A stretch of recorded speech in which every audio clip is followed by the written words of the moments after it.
Yo, what is up YouTube, man? Today I'm going to be showing you guys how to make a glitched 6'4" build in NBA 2K22 Next Gen that can get Hall of Fame blinders. Real quick, if you guys are new, if you want to drop me a like and subscribe, of course, I would appreciate it a ton. You guys already know it helps me out a ton. We've been growing like crazy, and I thank you guys for that. So first thing, let's look at the regular 6'4". You can get a 6'4" wingspan, 175 pounds. Whenever you go to the shooting, you max out at a 95 three-pointer. In the mid-range, maxes out at a 97. Now that gives you most badges on Hall of Fame, but you're missing out on Hall of Fame blinders, which you need a 99 mid-range or a 3-4, and you're missing out on Hall of Fame chef. Now chef, you know, people have their opinions about it. Let me know in the comments what you guys think. But if you guys are trying to be a shooter, then Hall of Fame chef might be a great badge for you. Now this is the version I'm going to be showing you guys how to make today. So you can actually get a 6'3" wingspan, you get 5 pounds lighter, and you're going to see you max out at a 96 three-pointer for the Hall of Fame chef, and you get a 99 mid-range to get you the Hall of Fame blinders.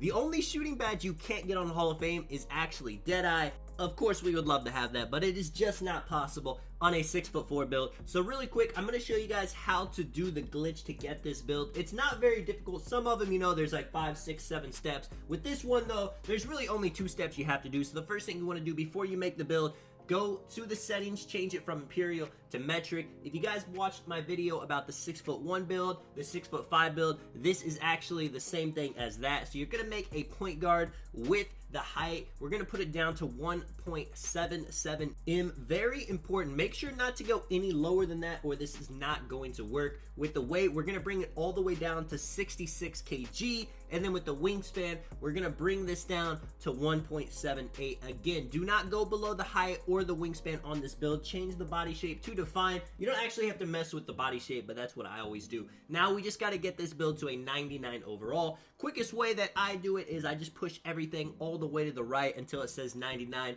By the time I get to the playmaking, I am finally there. And then once you get to this screen, just choose whatever takeovers you want. I always just choose advanced gathers because, again, it's just the quickest way to do it. You're going to see you've made an offensive threat. After this, we're going to click on Edit Build, and then you're going to click B if you're on Xbox. You're going to click Circle if you're on PlayStation. Go back to the main screen, and all we have to do now is change it back from the Metric to the Imperial. So go back into settings, super easy step, get back into the builder, and you're gonna see if you did it right, it should say 5'10", 147 pounds. Click yes to editing the build. It doesn't matter if you have rebirth unlocked or not. Now with the height, we're gonna bring it to 6'4", and you see the wingspan, we can get it 1 smaller than what's supposed to be possible. Same thing with the weight, we get it 5 pounds lighter. The body shape, it has to be slight. You could increase the weight, but there's not really any perks to it unless you're trying to make more of a defensive build. Now when we go in, we're gonna max out the 3-pointer, and if you want the Hall of Fame blinders, we gotta put the mid-range to a 99. Now, a lot of people, when they're making this build, they won't put the mid-range all the way up.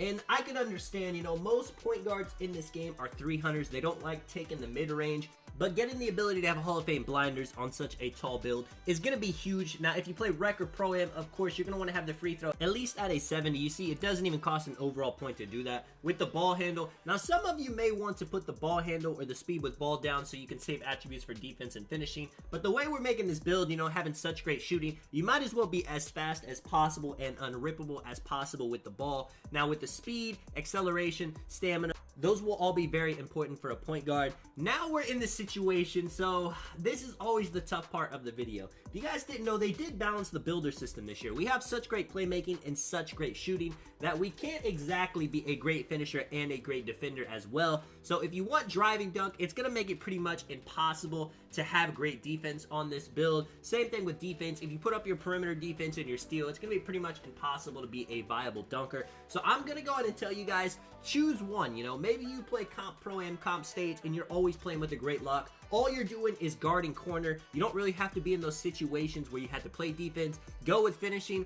But if you're like a lot of people and you don't really have a set squad, and then I would recommend putting up your perimeter defense and steal because you have a 99 mid-range, you have a 99 3, and you're fast with the ball. If you can't get a 3-pointer up, if you can't get a mid-range up, then cross our fingers that one of our teammates might be open. Now I'm going to do something interesting with close shot. You guys are going to see. This is the way I would recommend to make it. Go 82 for perimeter defense. That gives you the gold ankle braces. 60 for steal gives you the silver interceptor. Before the patch, the lanes, having a 90 steal is more important, but now Silver Interceptor almost works exactly the same. You're going to want to have a 85 or 86 pass accuracy to get the gold bullet passer. Being a point guard, you know, if you're playing only park, you can get away with 70, but the faster your passes are to your teammates, the more likely they will be to actually get an open shot. Now, like I was saying, with this, you could put up a little bit of vertical if you care about that. You are 6'4", maybe you wanted to be a little bit better of a defender, but this really isn't the version of the build for you. I would say put it on close shot, because if you do beat your defender,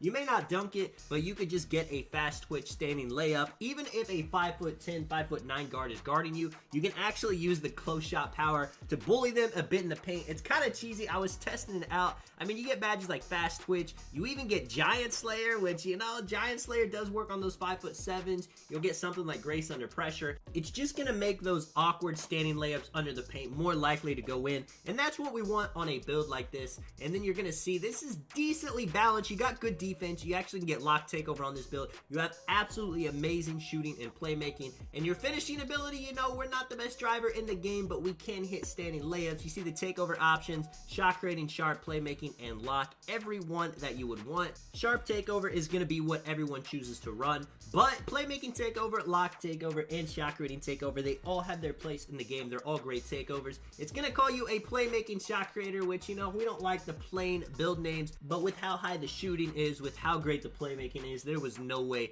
to avoid it. Looking at the stats, it's going to be a bit rough trying to get rebounds, blocks, playing interior defense with this build, but you should never be in a situation where you're guarding a post scorer. Maybe you're playing the 1v1 market court, but at that point, if they're getting twos, you're going to be able to get threes on them all day. With the finishing badges, like I said, fast twitch, maybe Grace Under Pressure, that'll just give you the ability to hit those easy layups under the rim when you're in those situations, which should be pretty rare. With the shooting badges, it's very tough to choose everything. Maybe some of these badges you want to go with gold instead of Hall of Fame to save badge points. I'm going to say the most important badges are Stop and Pop Hall of Fame, Blinders Hall of Fame, Hot Zone Hunter, Sniper. After that, it really depends on how you play. More people are making the glitch 6'9s to guard ball, so Mismatch Expert could definitely help you in that regard. And then I always like to throw badges like Green Machine, Volume Shooter, maybe not Hall of Fame, but just having them on a little bit. Same thing with Clutch Shooter. You don't know how many situations where somebody hits a super contested white just because they have Clutch Shooter on bronze or silver at the end of the game.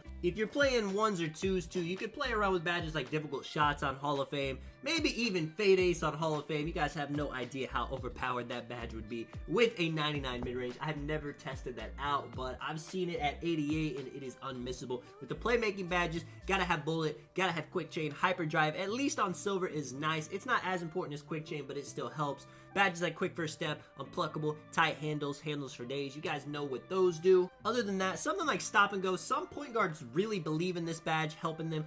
I, on the other hand, I'm not a huge fan of it. I think you can get a buy just fine without it. Now, Glue Hands, I definitely think you should have that at least on bronze or silver. It's not going to make the world of difference because you are going to be primarily playing point guard with this build, but it helps. And then defensive badges, just have Clamps, Interceptor. Ankle braces on gold is going to help you a ton if you're guarding ball. But if you're not guarding ball, then you could put on things like Hustler, Tireless Defender. If you do play the ones or twos and you think you're going to get matched up with somebody trying to mash you, Menace, Pickpocket, Ball Stripper is definitely going to help you out in those situations. Let me know what you guys think of the build, man. This is Tonic. I will catch you guys in the next one. I'm out. Peace.